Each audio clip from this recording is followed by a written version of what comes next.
Assalamualaikum warahmatullahi wabarakatuh. Selamat malam sahabat YouTube. Apa kabar? Gimana nih puasanya masih tetap lanjutkan? Nah, untuk kesempatan kali ini saya mengucapkan terima kasih yang tak terhingga untuk sahabat YouTube yang setia menonton, like, subscribe, dan komentar di channel saya. Kali ini saya akan membawakan sebuah artikel misteri yang berjudul Santet Lemah Ireng atau Angus Poloso yang merupakan legenda Ki Ageng Selo. Yang mana cerita misteri ini merupakan karya dari Umang Horor. Langsung saja ya sahabat. Sekitar 2 abad yang lalu, saat terjadi perebutan kekuasaan antara VOC dan Britania di Nusantara, ada sebuah kisah seorang kiai yang mampu menghentikan para demit-demit yang menghantui seluruh Jawa Timur. Kuntilanak, pocong, genderuwo, demit, jin kafir, dan lain sebagainya. Dia menyegel semua demit itu di sebuah gerbang gaib yang diberi nama Angus Poloso. Sebuah gerbang gaib yang memungkinkan para demit kelas atas itu tak bisa keluar dalam waktu lama. Seperti yang kita ketahui, tidak ada yang abadi di dunia ini. Ya, termasuk gerbang gaib itu. Oleh karena itu, setiap 100 tahun sekali gerbang gaib itu akan terbuka dan menimbulkan teror di Jawa maupun di seluruh negeri ini. Pria yang menyegel para demit-demit itu adalah Kyai Marwan atau lebih dikenal sebagai Ki Ageng Selo. Gelar Ki Ageng Selo itu didapatnya setelah berhasil mengalahkan Nyi Imas, seorang yang sakti mandraguna dan pengguna santet lemah ireng. Sebuah santet yang menargetkan setiap jiwa di sebuah wilayah tertentu. Beda dengan santet-santet pada umumnya yang hanya menargetkan targetnya dan juga keluarganya serta anak cucunya. Santet ini menyerang siapapun yang berada di dalam satu kota atau desa dengan si target. Sebelum lanjut, mari kita bahas dulu mengenai santet lemah ireng ini. Santet lemah ireng adalah sebuah santet yang tidak memerlukan bantuan para jin, setan, dan makhluk halus pada umumnya.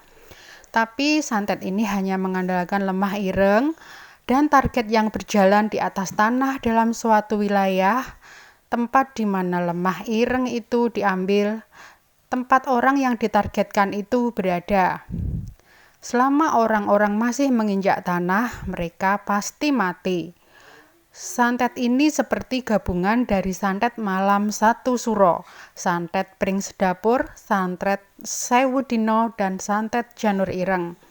Selain itu, para pemuka agama Islam, Kristen, Katolik, Hindu, Buddha, dan Konghucu tidak ada yang sanggup ataupun berani mengatasi santet ini. Santet ini tidak bisa diajarkan kepada siapapun. Karena yang menguasai ilmu santet ini dia harus menjadi satu dengan Raja Iblis Nusantara. Raja Iblis itu akan masuk ke dalam raganya. Dan apabila raganya kuat, maka dia akan memperoleh kekuatan besar. Sedangkan jikalau tidak, maka mereka hanya akan mati konyol. Oke, kita lanjut. 111 tahun setelah penyegelan itu, Angus Poloso yang waktu itu ditanam di tanah keramat yang berlokasi di Blitar, tanpa pengetahuan mereka, berdirilah sebuah sekolah SMA. Sebenarnya, pihak pengembang sudah berkali-kali diingatkan, kalau tanah tempat didirikannya sekolah itu adalah tanah berkah, yang orang-orang kita sebut sebagai tanah keramat. Mendengar ucapan dari para warga setempat, pihak pengembang pun menganggap kalau itu hanyalah takhayul dan terus memaksakan pembangunan itu. Dan selama beberapa tahun pembangunan, akhirnya sekolah itu berdiri juga, beserta SMP dan universitasnya di tahun 1976.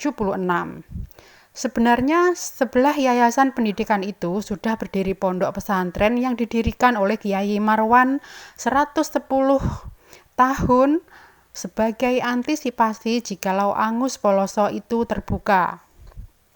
Sekolah megah yang luar biasa menindih Angus Poloso yang ada di bawahnya.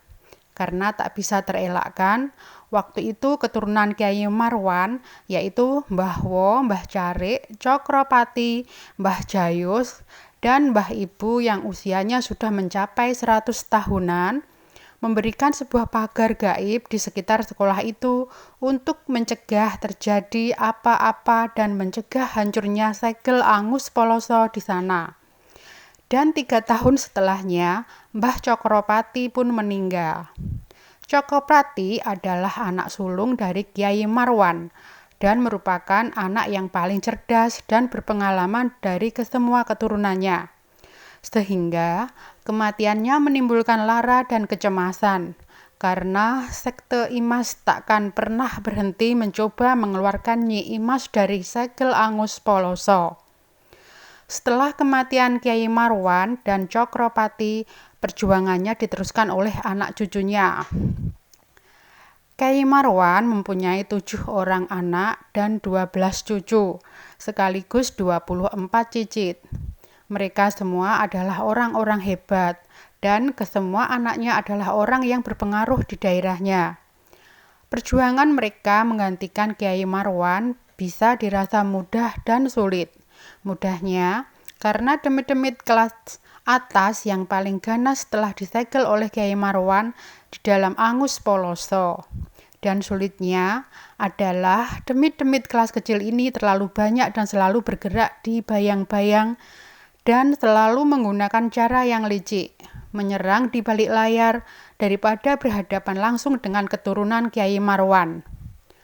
Puluhan tahun kemudian, ketika segel Angus Poloso sudah melemah, ada sebuah petaka yang membuat segel Angus Poloso terbuka, yaitu Vita, cicit dari Kyai Marwan yang saat itu tanpa ia sadari telah membuka segel itu. Sehingga demit-demit yang disegel di dalam Angus Poloso pun keluar dan meneror seluruh penjuru sekolah. Untunglah saat itu Nyi Imas masih belum bisa keluar. Sementara untuk para demit-demit itu, banyak di antara mereka yang tidak bisa keluar dari lingkungan sekolah akibat pagar gaib yang dipasang oleh Kyai Marwan. Meskipun begitu, teror dan kengerian selalu mengancam siapapun yang ada di sekolah itu.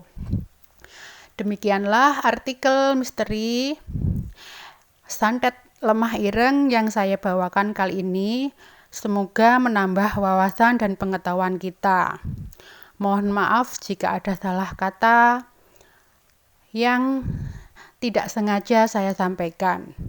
Semoga bermanfaat. Wassalamualaikum warahmatullahi wabarakatuh.